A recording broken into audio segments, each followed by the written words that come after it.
welcome back. We really wanted to start by saying how happy we are to have you here in the seminar and to just present your work, which we think is very interesting. So for example, we would like to recommend for this audience Raquel's work on intergenerational learning. So she has, for example, some very interesting papers on women's labor force participation and how the labor force participation decisions in one generation comes out of a process of learning about the decisions made by the older generations. So that's some of the work that inspired us a lot, for example.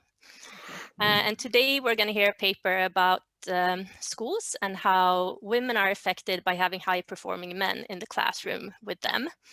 And the seminar is going to be 60, maybe 55 minutes now, and Raquel has 40 minutes for the talk.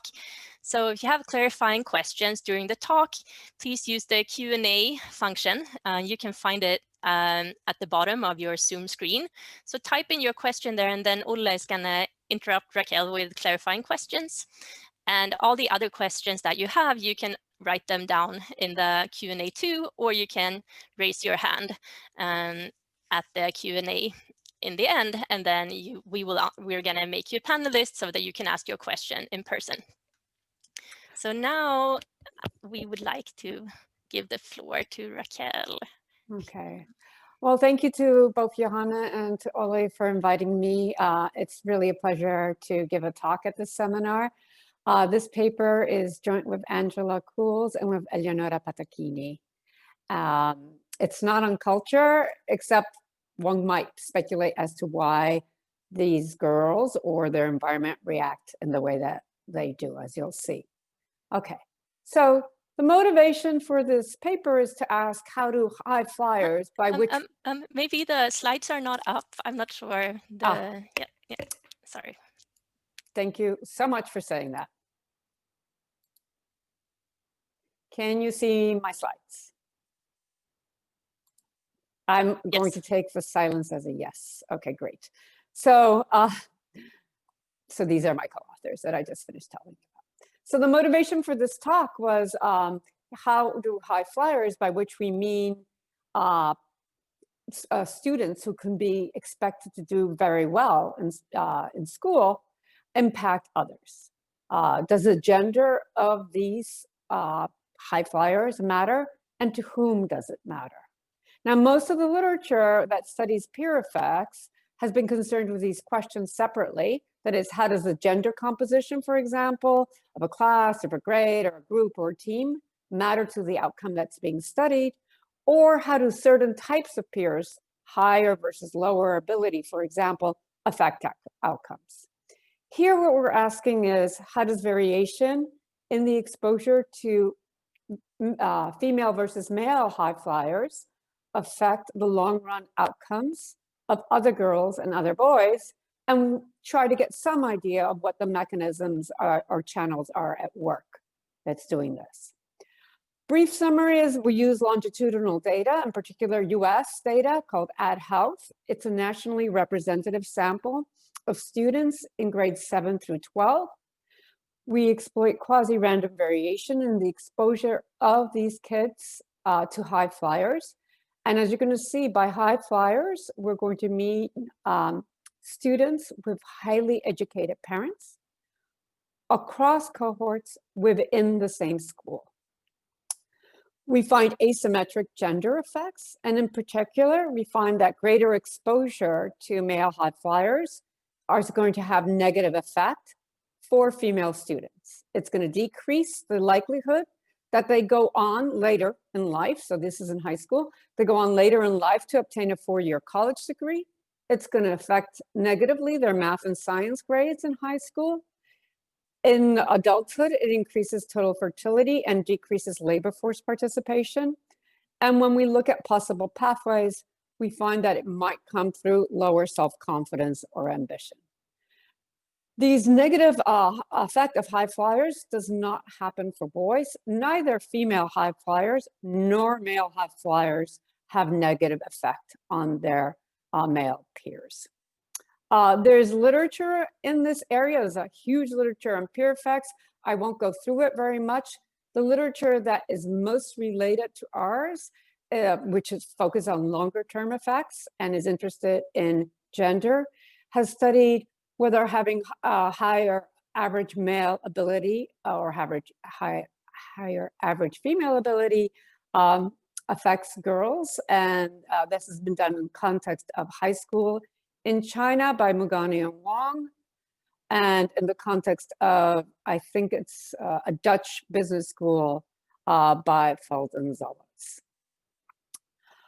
Let me talk a little bit more about our data set. So as I said, this is a school-based longitudinal survey. It was designed to be nationally representative of grades 7 through 12. And the first wave was in 1994-95.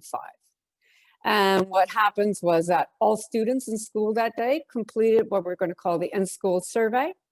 And so gathered information on student demographics and residential parents' characteristics. I say residential parents because I don't want to say that these are necessarily the biological parents. Then it went further and did a random selection of approximately 17 boys and girls in each grade in each school, and for these, it conducted a much greater in-depth in-home survey. Again, this is in 1995.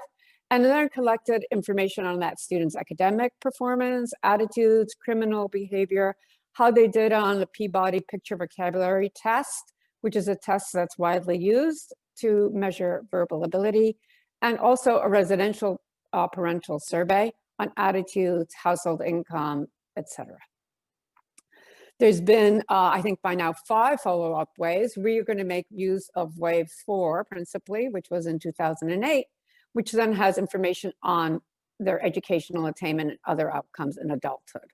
By the time they get to wave 8, these students would be between the ages of 26 to 32, okay?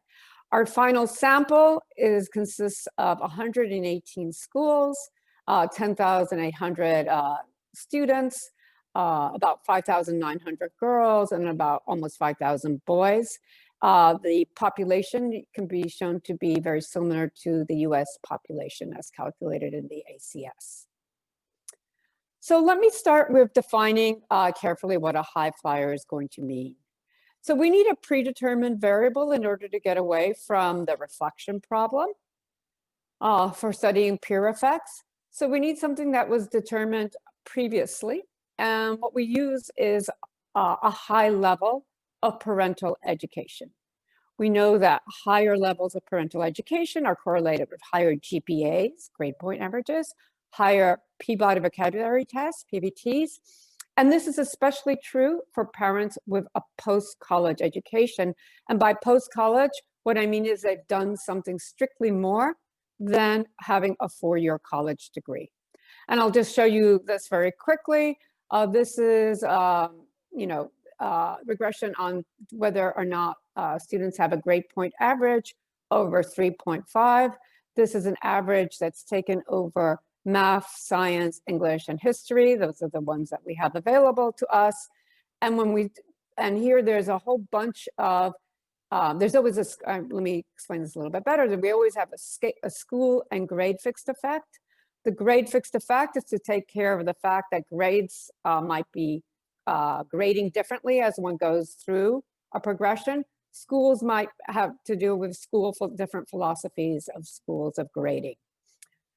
We tend to always include a school linear time trend. This is all relevant for now, and it's also going to be relevant later. And what I'm not showing you in any of these things is going to be the fact that we're always going to have a large bunch of individual controls. And the individual controls are going to be, aside from the parental education that you can see here, is going to be things like the student's race, whether or not the student was an indicator for whether the student was foreign born, the student age, whether the parent lives in the household or not, both for mother and then for father separately, and the log of household income. Okay, and when you can see here, we're only showing some categories, is that whether or not a mother or a father has a post-college degree, both for girls, the first 2 columns, and for boys, the second 2 columns, is going to be highly predictive of whether a student has a grade point average over 3.5, and more highly predictive, especially the mother's education, but also the father's as well, for boys, as to whether whether or not they have a post-college relative, say, just being a college graduate, is going to have more highly predictive powers in both cases, but especially when it comes to boys, the fathers, it really matters. Okay, so our definition is going to be a student will be called a high flyer if either parent, either their mother or their father, has a post-college education. And then to measure peer effects, what we're going to do is for each individual in a particular grade and in a particular school, we're going to construct the ratio of students of a given sex, so take the girl students who have post-college parents in that grade relative to all students of that same sex in that grade. Okay, so if 10% of your peers in grade 9 have a mother who is either mother or father who's post-college, then this will take, the female fraction of peers who are post-college will be 10%. Okay, when we do these calculations, we always leave out the student I, which is why this is not defined at the grade and school level, but it's defined at the student level. So the student itself is left out of the calculation so as not to get the problem of the student affecting themselves. So I want to say a word of caution, which is probably useful to now mention, which is that although high flyers are predicted to do well, we cannot say that this is a channel by which these students are going to be affecting other students. They're predicted to do well academically, but maybe they're also particularly well dressed or particularly, self-confident in class and speak a lot. We can't show you what the exact channel is. We can just tell you these are students who are predicted to do very well in school, and we're going to call them high flyers for that reason. But you could think of other reasons why that might matter. Could it be socioeconomic reasons, for example? We're going to control for household income when we do this, but household income is always a noisy control, so even it could be other socioeconomic characteristics that are associated for this. In terms of, therefore, when you interpret causality, you have to be careful about how you're interpreting it, but definitely this is something that's going to be exogenous to the other students. So what we're doing is we're doing a time-honored technique, which is to exploit quasi-random variation across cohorts within a school. What do I mean by that?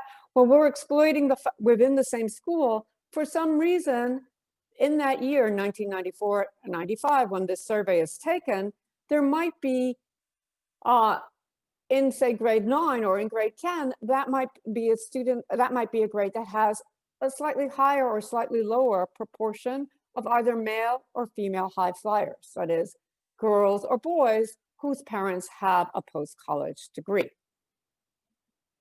So to make sure that it's quasi-accidental, this is what we do, or quasi-random, we do. Our estimating equation is going to be, we're going to look at the outcome variable for an individual in a particular grade and in a particular school.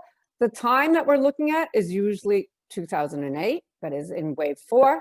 There's going to be a grade fixed effect, a school fixed effect, so that we're only exploiting the variation across grades within the same school. We're going to have a school-specific linear time trend. Since it's a linear time trend, it's the same as entering a dummy, which is equal to the grade that a student is in that year.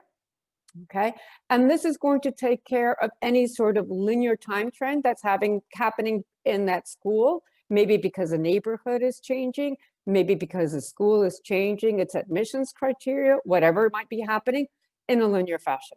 So our identification is going to be coming not only variation, but it's going to be not only from variation from that average, but actually variation over that linear time trend. Okay. We have the male fraction of high flyers, the female fraction of high flyers, a vector of individual characteristics, which I told you about, but I'll enumerate them in a second, a vector of peer characteristics, which I'll tell you about more in a second, which will be calculated in exactly the same way as we calculate male fraction and female fraction, that is we leave out the individual when we calculate this fraction. And we're going to be clustering errors at the individual level. The individual characteristics are going to be age and months, race or ethnicity, Asian, Black, Latino, white, and other, an indicator for foreign born, and almost always a PVT score. The log of household income, parental education, which we have 5 categories: less than high school, some college, and post-college, and then mother or father not in household. For the peer characteristics, calculated in this leave one out fashion, we have the percent female, the percent of each race and ethnicity, and the percent that's foreign born. This is at the grade level within the school. I have a clarifying question, if I can jump in, on the individual controls or the parental controls. So if how to think about controls that are affected by parental education, such as household income, should they be seen as post-treatment controls, or how do you view them? I mean, we're controlling for household income, everyone's household income. You know, that's a noisy measure. Mm-hmm. We also control for parental education. Mm-hmm. I mean, we're not, this is a parent's. And when I say it's a household income, it's not the student's income, household income. It's a parental household income. So it should not be affected by whether then the student goes on or not to college and achieves a BA degree. So yeah, just to be clear, maybe that wasn't clear. This is, when I say it's individual characteristics, this should say household income of the parents. Think of this as a student. No, I think the question was if the household income, parental income, is affected by parental education, if that would create issues. No, I mean, you could do it with and without household income, and we have regressions with and without household income. But you know, parental education should simply be a less noisy measure. But if you could also think about this as also maybe reflecting some part of parental ability. But no.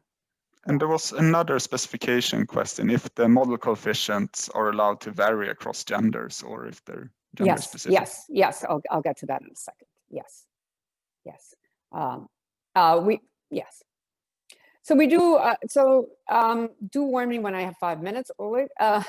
So we do a series of balance tests just to make sure that a lot of our variables, this is the first panel A here is for girls, the second one is for boys, are not affected, are not correlated, by the male fraction high, which is our male high flyers, our measure of male high flyers or measure of female high flyers. And we show that there's, they are correlated in only one case, and that's less than what could happen by chance. We also run a Monte Carlo simulation, and that's also going to lend support to the hypothesis that variation across grades is random, and I definitely won't go into that now. So let me show you now our main results, and then I want to, then I'll dig further into it.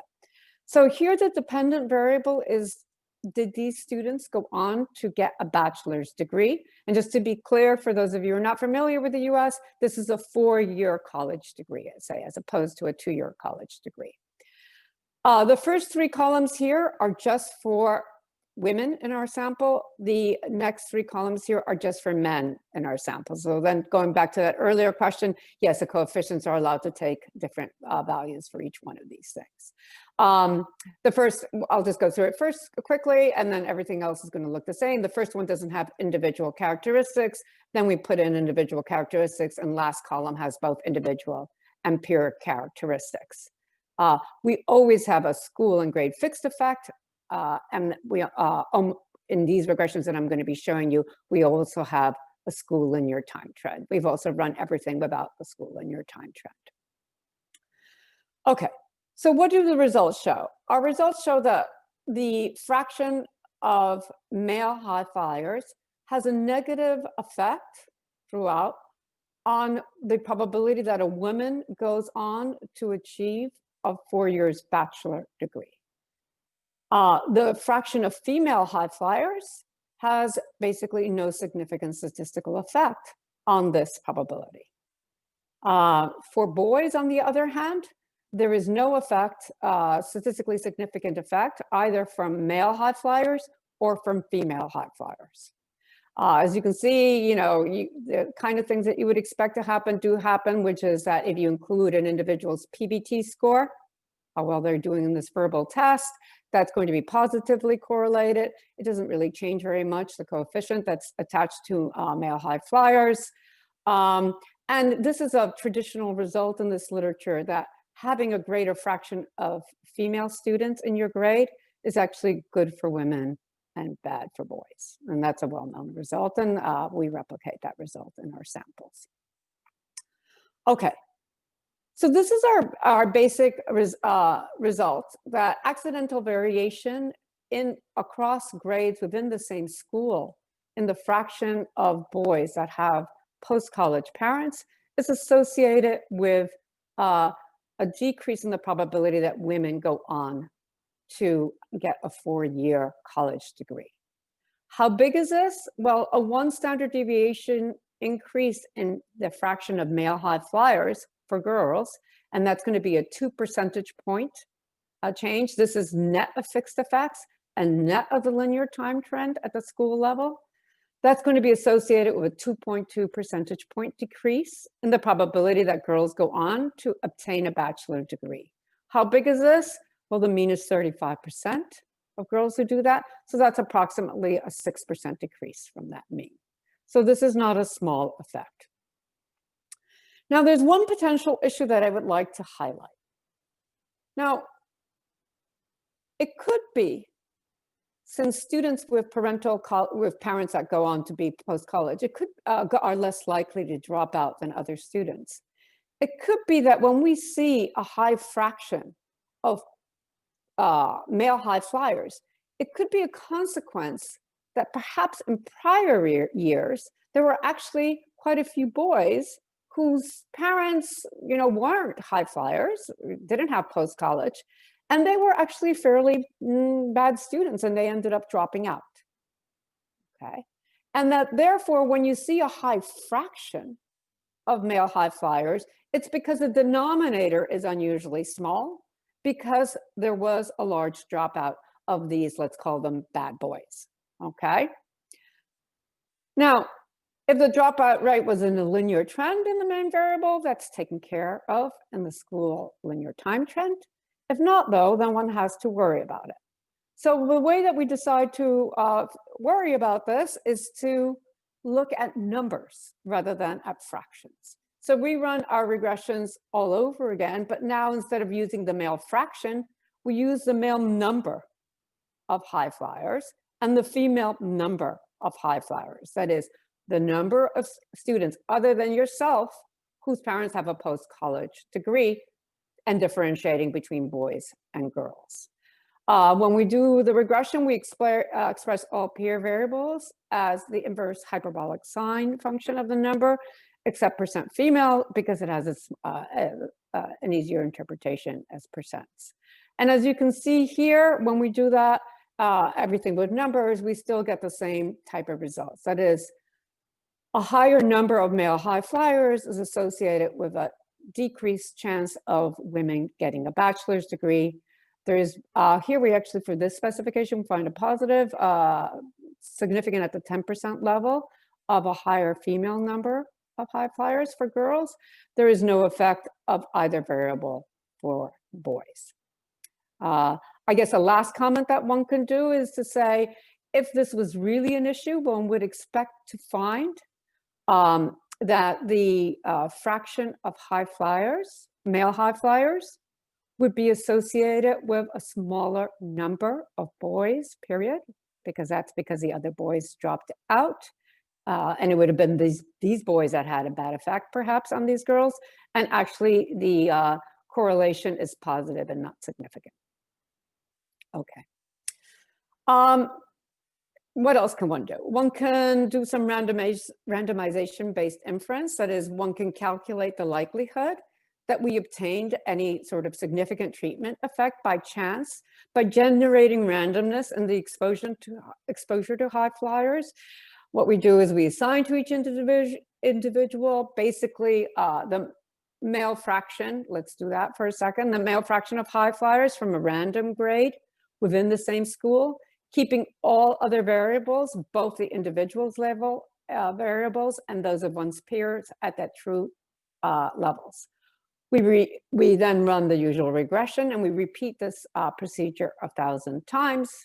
The share of estimates that one gets that's greater in absolute value than the estimated coefficient is going to be the p-value. And what we find is our randomization-based p-value for the male fraction of high flyers is highly significant.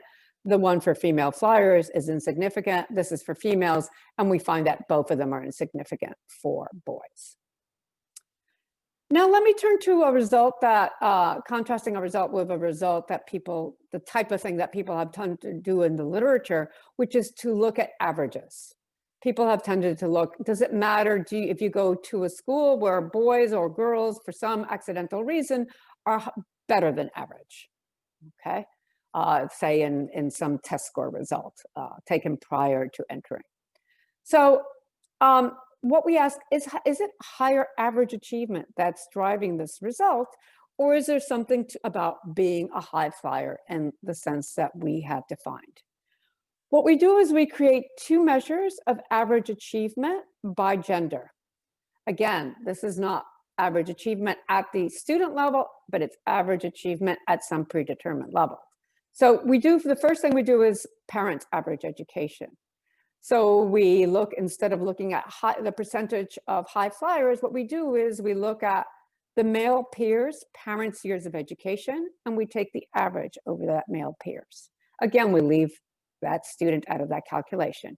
We do the same thing for the average female peers' parents' years of education. So now we have a measure at the grade level of, on average, how educated are the parents of one's peers. And we have that for each student in each grade in each school. So that's one measure. Another measure that we can do is we can do predicted average GPA. That is, we can predict the individual grade point average of each student in each grade in each school using all the individual and peer characteristics, including grade and school and fixed effect and the school in your time trend to do so. And then we get the average male predicted GPA and the average female predicted GPA. So now we know, on average, given the characteristics of the parents, given the characteristics of the students, what we would predict the GPA to be. Not what it is, but what we would predict it to be. And I'll show you the results from that. So the first column here shows you the male average parental education variable, and this is a female average parental education variable. The first 4 columns here are going to be for girls. The next next 4 are for boys. As you can see, the male average enters negatively. Female average enters positive and significantly. All these have it doesn't show it, but all this has all the individual and peer controls as before. These are the complete specifications. Next, we enter our preferred variable, which is the percentage of high flyers, male high flyers and female high flyers. And as you can see, when we enter these, the importance of the negative effect of a higher male average goes away. Having a higher fraction of male high flyers is still negative and very significantly associated with women going on to get a bachelor's degree. Female average, having a female average shows positive here. And this is kind of reminiscent of other results in the literature that finding that women, when they have friends who do better, they themselves do better. So that might come from here. The next, and then I should say that for males, there's no significant effect of any of these variables. Okay. The next one is using male predicted average GPA in the class and female predicted average GPA for the class. As you can see, having a higher male predicted negative GPA is negatively associated with getting a bachelor's degree for women. There's no significant effect of a higher average GPA for girls if they're women. Once we include our variables again, these basically become insignificant, but you still see a significant and negative effect, more or less of the same magnitude as previously, of having a higher fraction of male high flyers. Once again, there's no effect for boys, either from the averages or from the high flyers introduced at the same time as these averages. Okay, from this we can conclude that there might be an effect from, say, having more educated parents on girls. That might be positive. That we're certainly not saying that that could not occur. What we're finding, though, is a robust and significant negative effect from having male high flyers as opposed to a negative male, as opposed to a higher male average performance, and and no effect on boys. Okay. The next thing that we do is we go on to explore heterogeneity in our results, and we're interested in both heterogeneity in individual and family characteristics. What we do is we cut the data in the following ways. We look at students who are below and above the median in their Peabody vocabulary test score. And we look at students who have at least one parent with college education. So this is not post-college anymore. At least one parent with college education or more, as opposed to those students who do not have parents with college education at all. And our findings are the following. Again, these are going to be the most complete specifications. I'm only showing you the coefficients are the main variables of interest. And when you divide girls into below median PBT and above median PBT, you can see that the negative effect of male high flyers is completely on those girls who are below the median PBT. And actually here you see very strongly that having girls who are high flyers, whose parents are high flyers, or who themselves are high flyers, has a positive effect on the probability that they go on to college. Okay. There is no really statistically significant effect on girls who are above the median PBT. So basically the effect is coming on the lower half of the PBT distribution. Okay. When we divide them by parental education, then you could see the effect, the negative effect of male high flyers is for those girls whose parents have a college education, and not on girls whose neither parent has a college education. And again, for these girls, you do see at the 10% level that having female high flyers around is actually positive. When it comes to boys, you see no effect either below or above the median PBT and with college or non-college educated parents of either variable. So this allows us to conclude that the effect of having more of these boys around is having, for the lower half of the ability distribution, at least as measured by the PBT score, and for those of a parent who is college educated, at least one parent is college educated. Okay, so these are the girls who would have been more likely to go on to college in the sense that they have parents who themselves went on to college, and those are the ones who on the margin are being negatively affected. Okay. Just in terms of magnitudes, I think it's important to note the following thing, and it might give rise to some sort of policy recommendation. That is that if you look at the coefficient on male high flyers and female high flyers, these are roughly equal. And that indicates that for the girls below the median PBT, that if one could at least, if one wanted to, nullify the impact of the male high flyers by having an equal proportion of female high flyers around in the classroom. Okay. In terms of magnitudes, for girls with at least one college parent, you see that this is a very large coefficient over here, so it might make you wonder.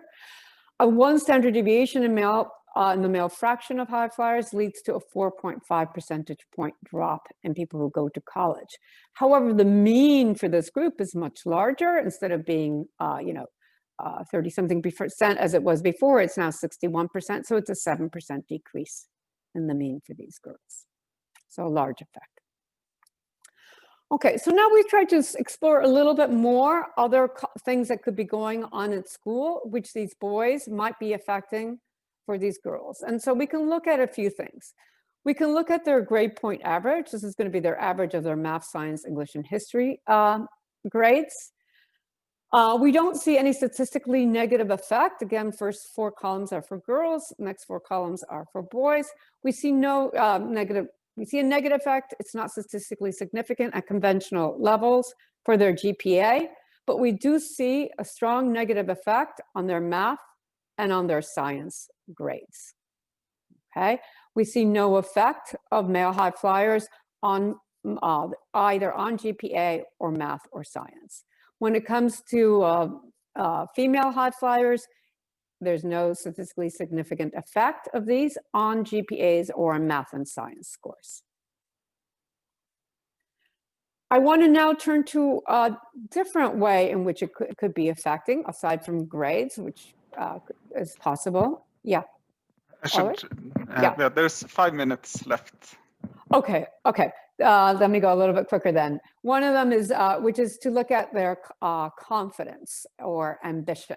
So what we do is we use 3 questions in AdHealth on a scale of 1 to 5. 1 is low and 5 is high. How much do you want to go to college? We code it as 1 if they answer 5 and 0 otherwise. How likely is it that you're going to go to college? If they say that college is likely, we say that college is likely if it's a 1, and code it as 1. If they say 5 and 0 otherwise. And then intelligence. You know, compared to other people your age, how intelligent are you? And there's 5 categories: moderately below, slightly below, about average, slightly above, moderately above, extremely above. I think that's 6 actual categories. We code you as being very intelligent, at least you think so, if you're moderately or extremely above average and 0 otherwise. And these are going to be highly correlated measures of ambitions and self-confidence. So we use factor analysis to get an index of self-confidence and ambition. And given 5 minutes, I won't talk to you about that. I'll just show you the results.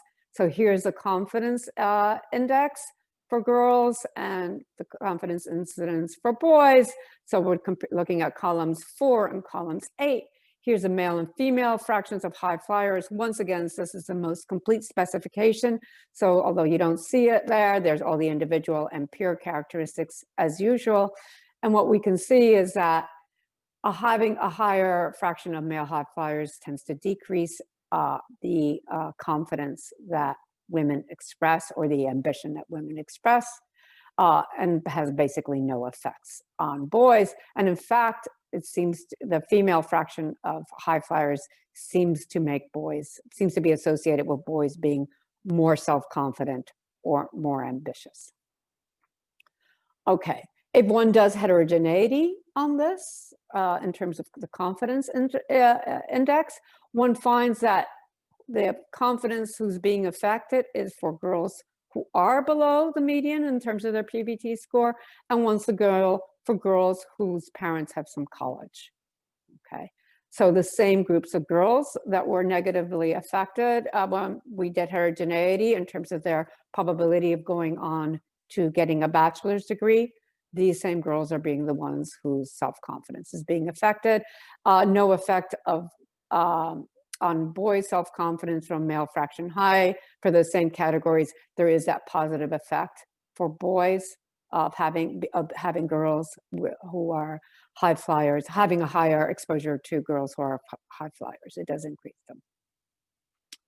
So one can study to other long-run outcomes. One can look at what the effect is, what happens to these girls. And what happens to these girls, I'm just going to go quickly through the results, given the time constraint, is that they end up not flunking out of high school. We can show that. What they end up doing is they end up going to a community college, basically by the same magnitude they go and get a 2-year college degree rather than a 4-year college degree.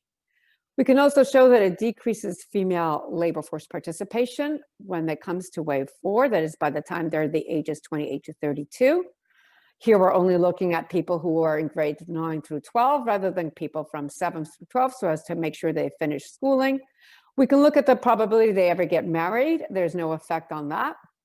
We can look at their total fertility by the time they get to this age, and they're more likely to have more kids. That's for the girls. In terms of effects on boys, we do not find any effect of male high flyers. We actually find a negative effect on the total number of kids that these boys have had by the time they reach the age of, by the time they're age 28 to 32 years old. Okay, we don't have much of an explanation for this unless we think that, you know, they're marrying these girls, the same girls that they went to high school with. And since these girls are more likely, since high-flying girls are more likely to go on to college, maybe when they have a higher fraction of them, then these boys postpone fertility. But that's just a guess. We have no idea.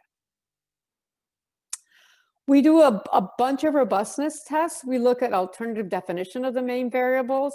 We can call you a high flyer if only your mother is post-college. And then does it matter, you know, if it's your mother, for male mothers male high flyers, female high flyers, only looking at mother's college. We can do high flyers if only fathers were post-college. Same thing, male high flyers, female high flyers. Or we can call you a high flyer only if both parents are post-college. So both have to be post-college for you to be called a high flyer. All the results basically go through with those alternative definitions. We can omit time trends at the school level, and all the results go through with that. So let me conclude. I think I have 1 last minute. Is that correct? Hopefully, yeah, okay, good. So we find asymmetric effects of high flyers. For girls, we find that male high flyers decrease the likelihood that they complete a bachelor's degree. Female high flyers, on the other hand, for girls, have either neutral to positive effects. For boys, there's basically no effect of high flyers for either gender, at least while they're in school or long-run education. We did see that negative effect on their fertility later on. In terms of what sort of policy recommendations, we think that the usual cop-out, but we think that this requires a deeper understanding of the mechanisms. So we try to think about what the mechanisms are. We know that girls' confidence and ambitions is negatively affected. We know that they substitute away from a bachelor's degree to a 2-year college degree. The question would really be why? Is it that's their own psychological reaction to having these boys around? Is it maybe that teachers end up paying more attention to these boys and thereby neglecting these girls, especially those girls in the lower half of the PVT distribution, and that is bad for those girls? Is it the behavior of other students? Is it how the classroom behavior changes when you're with other people? Is it the parents, the way that parents and the school interacts? Maybe these parents somehow affect the way that the school acts in that particular grade in a way that's favorable to these students, but detrimental to these girls. We can't distinguish, say, these three very different ways that things could be happening because we don't have the evidence for that. But that is what we think would be interesting to have more research on. Okay, so with that said, let me leave it open for Q&A. Thanks for a great talk. For those of you who haven't written a question in Q&A and want to ask a question, you can also raise your hand in the attendee screen. And I will give the first question to Binner Balkan, who can unmute yourself. Yes, hi, thanks. I was wondering something. So these girls and also boys, and I think that one of the last slides was kind of talking to that point. They might forming opinions on 2 different markets, right? The first one is education or labor market, and the second one is the marriage market. So I think like marriage market might also explain most of your results in the sense that if those girls are forming a higher opinion of marriage markets, they might choose to try their chances then than the labor market. And also for boys who are facing high flyer girls, they might form a more competitive opinion of the marriage market. So they might invest more in the labor markets. Then that might also explain some of the fertility patterns and the education patterns, I guess. What would you think? Okay, I'm not completely sure I got, in terms of being married, by the time that we see them in wave 4, there is no significant difference in behavior according to the exposure to male high flyers and or female high flyers. You know, this doesn't seem to matter to boys or girls. So the probability that they got married doesn't change. You're saying that, let me just to make sure I got you right. You're saying that one possibility is that the girls, when they see that there's a lot of male high flyers around, you would think that would make if they thought that the marriage market was going to be more competitive, you might think that would make them get more education. But you're saying that you think that's going to get them to get less education? Is that right? That's what I'm not sure, because if they think they can match with more able people, like people who can provide more, they might choose to invest more into marriage market and then maybe have more kids instead of going into labor force and investing more in the labor markets.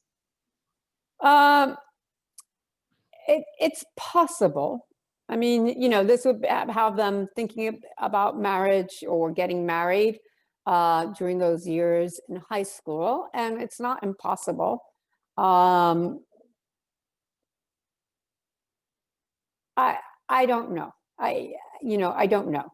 It doesn't seem to affect the marriage rate, but I can't rule that out. It's a possibility. It's a possibility. I don't want to say no.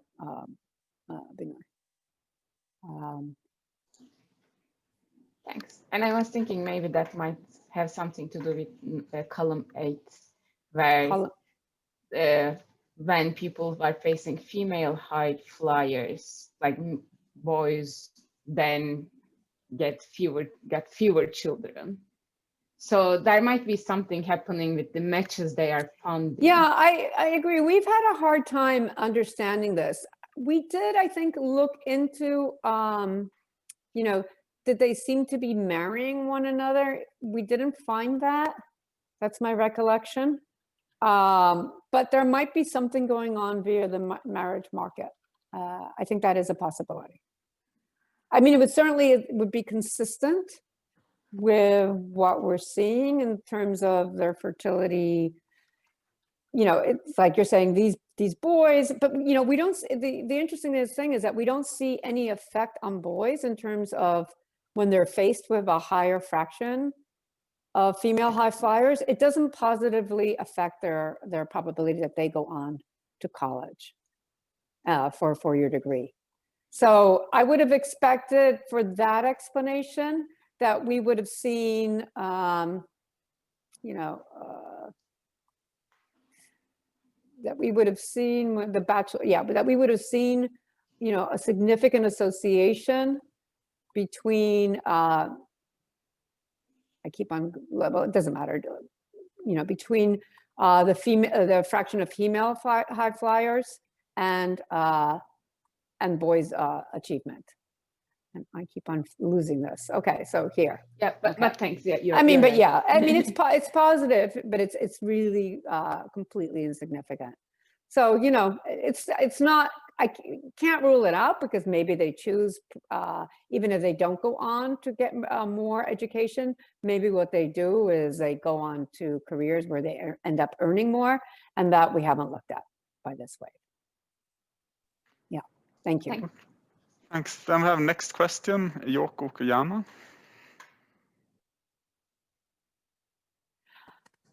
Yeah, thanks. Thank you. So my question is about how to interpret your estimate.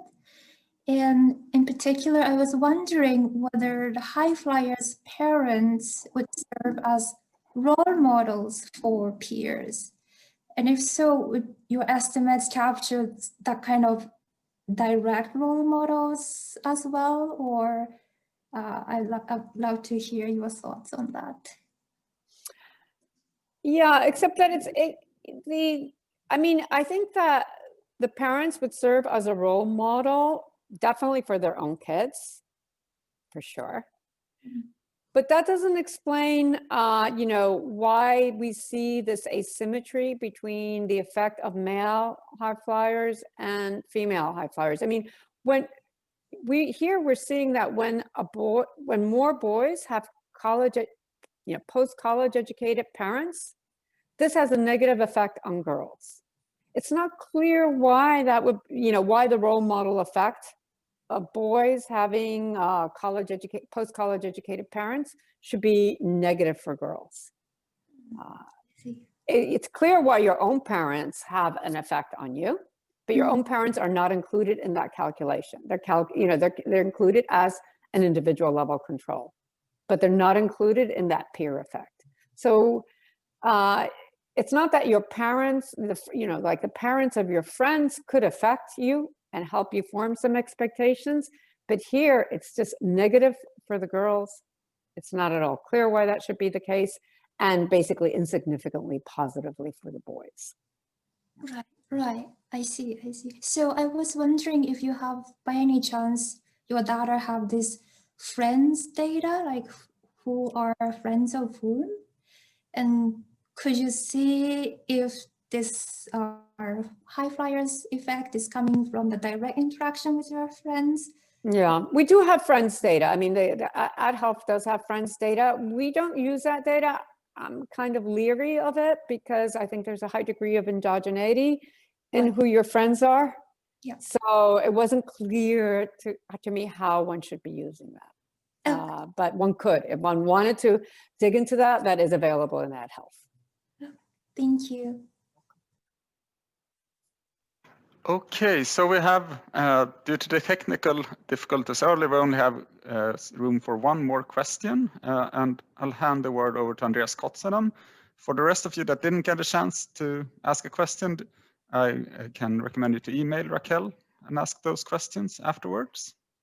So, Can I just say that I hope Andreas' background is not real, because if it's real, I want to go there.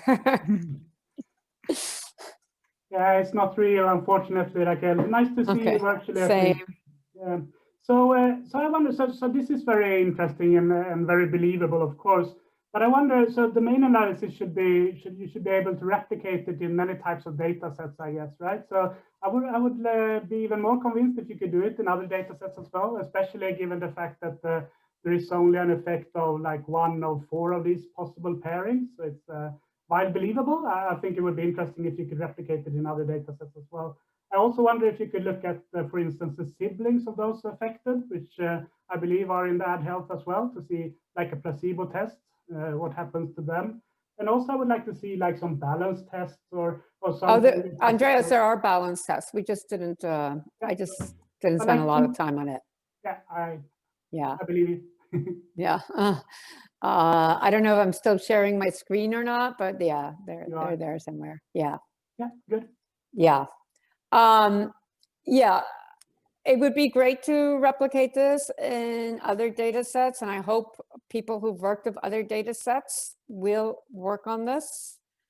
As for siblings, there is information on siblings. I don't know that there's information, but that's my own ignorance on long run outcomes for siblings. But it would be fascinating to know what the results would be. Thanks. Thank you. Okay. So thanks so much again for a great talk. It was really interesting. And I want to take the opportunity to welcome all of you back for next week's seminar that will be on the same time as usual. And it's Iris Monette presenting her work on supply and demand side effects in performance appraisals, gender and race. Thank you very much for showing up, and thank you very much again for the invitation and your questions. And please email me with any questions you have. If you still would like to ask them, I'd be very happy to answer them. Bye.